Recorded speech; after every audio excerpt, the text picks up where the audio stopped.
So, you've heard a little bit about what I do, so what might you think I mean by the silent assassin, knowing that my area is health and I look to work with health professionals, clinical professionals, stuff like that.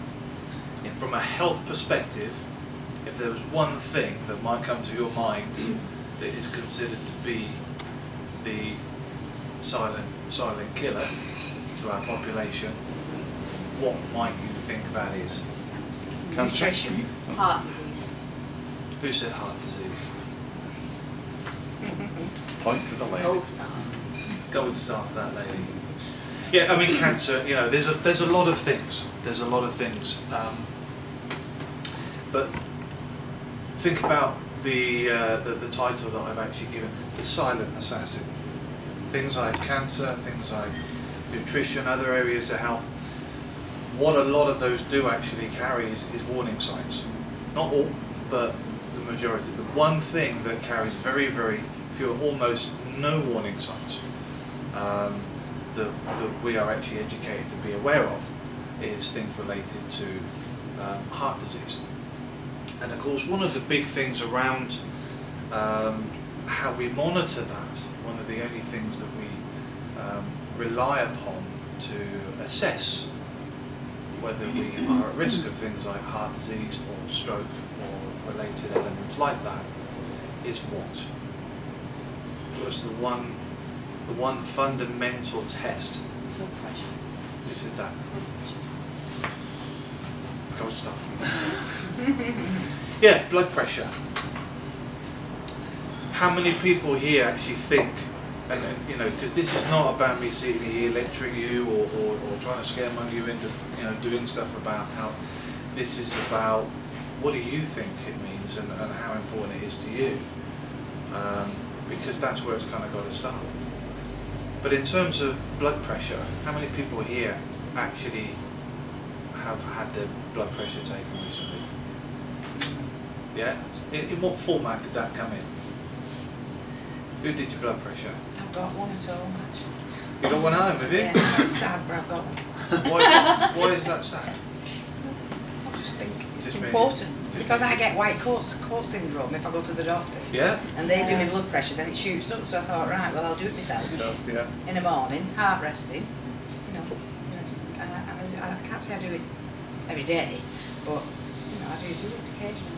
Nothing to be ashamed of, that just means you're conscientious. In fact, if anything, that's something to be, you know, really kind of proud of. So, yeah, no, good for you. Mine was So- a pre-op.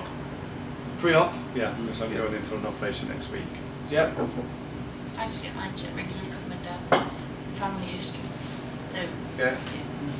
we have to, me and my brother have to. Okay. So what I'm going to pose to you is this: how many people know how long the brachial blood pressure method has actually been in use without change? So they're taking the blood pressure at the arm. Yeah, it's been done the same way 3 years. without change for how long do we think? 50 years at least. Keep going.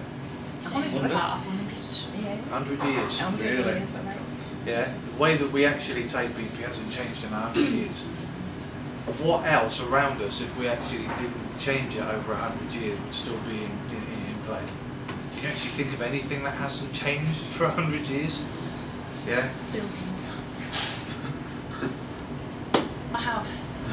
Not much got to do with health, is it? There's not, but you know, there's not very much. There's not very much, you know, in our modern world that we can actually look to that we can say hasn't changed for 100 years. And considering the fundamental importance of such a method of testing in relation to our health, how mad is that? So either it's a method that just has no warts, or actually it's about time that changed. Take into consideration your own experiences, yeah, pre-op, regular, history, yeah, but where has that information been tied to? How many tests have you done? What time of day was that? What environment were you in? You know, what situations around your life were involved at that time? Because the one thing that we know about brachial BP is that it's very situational. It does change. Yeah, your systolic pressure, your breaker is very, very, fluctuating. Yeah. So if that is the case, how can we possibly take conclusive information from having our breaker or BP done every now and again? You go to the GPs once. When does it get done again? How do you assess that information? Yeah. Do we want to know that? Well, if, Well, if, I mean, well, do if we you want don't, to know what's the the point of- changes in the day and what causes it and what, why would we want to know that information? So if you don't want to know that information, why get it measured?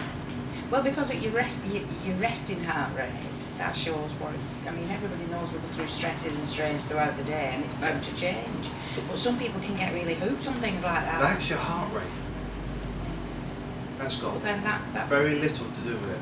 Well, it's not really because the Oh, no, heart I rate can pumps assure more. you. Well, it pumps more blood through. So if it pumps more blood through, then you get more blood pressure, don't you? This is where I'm glad you brought that. This is where there's such a lot of confusion about the information and its relativity to how important it is, and actually your heart rate, your resting heart rate, is a very, very tiny percent of the picture. Yeah, because in terms of blood pressure, so many people can have a low resting heart rate, but have a very, very high blood pressure. And I can assure you that I would probably say that in excess of 80% of the people that I actually screen or see or have anything to do with fall into that category. Yeah, because it doesn't all move at the same time. Just because we've got high BP doesn't mean that we've got a problem with our heart. Just because we've got a problem with our heart doesn't mean that we have high BP. They're not all synchronized.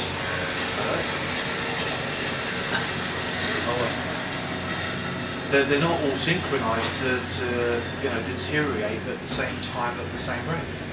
So we have to look at our information separately. Sorry, can I ask you that if it's not related?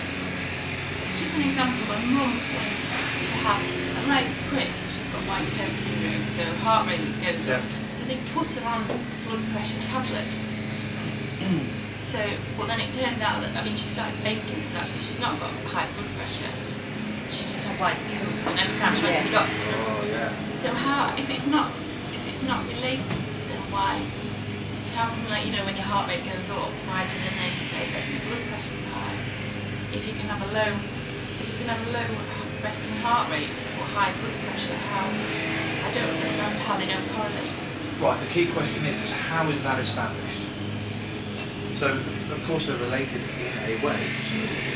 But the fact that maybe one is deteriorating or you have a problem, that doesn't mean that you have a problem with the other. You need to individually identify whether you have a problem with one or the other. Yeah? You can't just take your BP and make the assumption that you have an issue with the heart. Yeah? And part of the new NICE guidelines that came out last year, actually in August, everybody know who NICE is? Yeah. Yeah? Okay, so the NICE guidelines came out last year that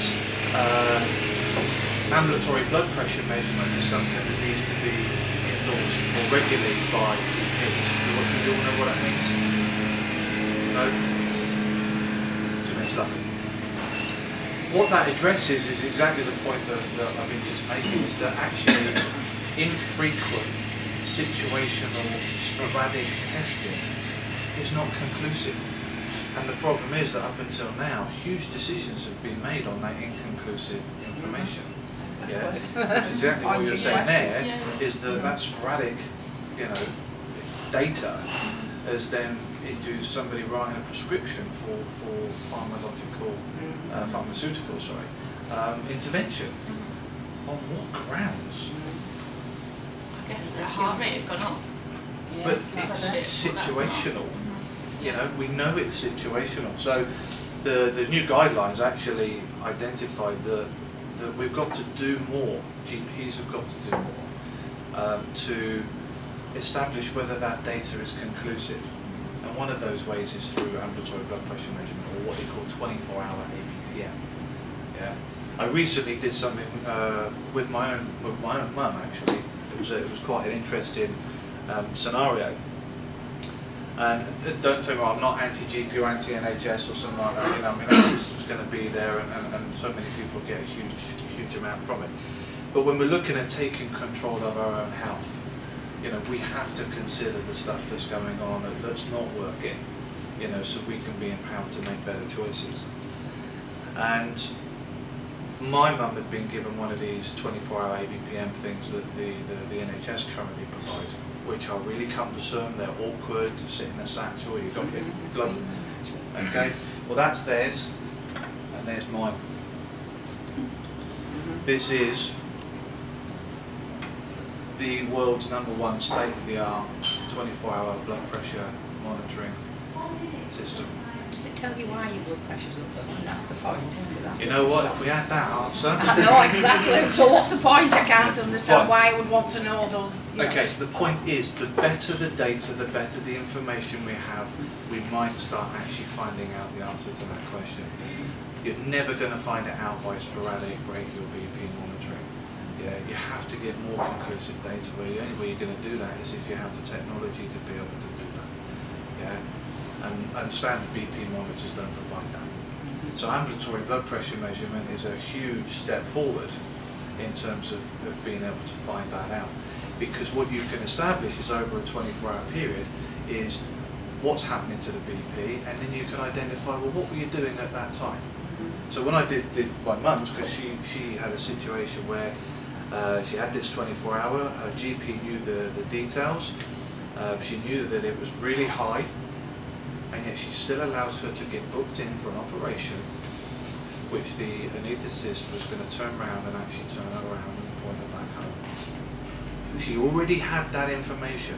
So even when they've got that data, decisions being made behind that, you know, can really be quite poor. Alright. So this little talk is about challenge, question, don't be afraid to ask. Don't just rely on the snippets of information that you're provided by the GP. You know, if you are somebody that is genuinely, you know, interested in their health, ask a multitude of professionals. All right, get, you know, more conclusive information. Okay, because what you're basically given at present, certainly from a BP perspective, is very poor and insufficient. So one of those things I can help you with very quickly, just as I wrap up. A couple of items there if you want to have a look at them. This is not to sell it to you, alright? You're not going to buy this. But it gives you an idea that there is actually now technology out there that can do this, whether you've heard about it or not. And most of the stuff I do is actually tied in with the NHS and some of the... So how much would one of those little watches cost? They're really quite expensive. Well, they're including the software, they work out about £2 grand. There's about £2 grand. On that table alone, there is about £12,000 worth of kit. So, you know, on a domestic level, it's not something that is going to become something you're going to go to Sainsbury's and kind of buy. Eventually. You know. Yeah. Hopefully, I can retire and I can go and get the holiday.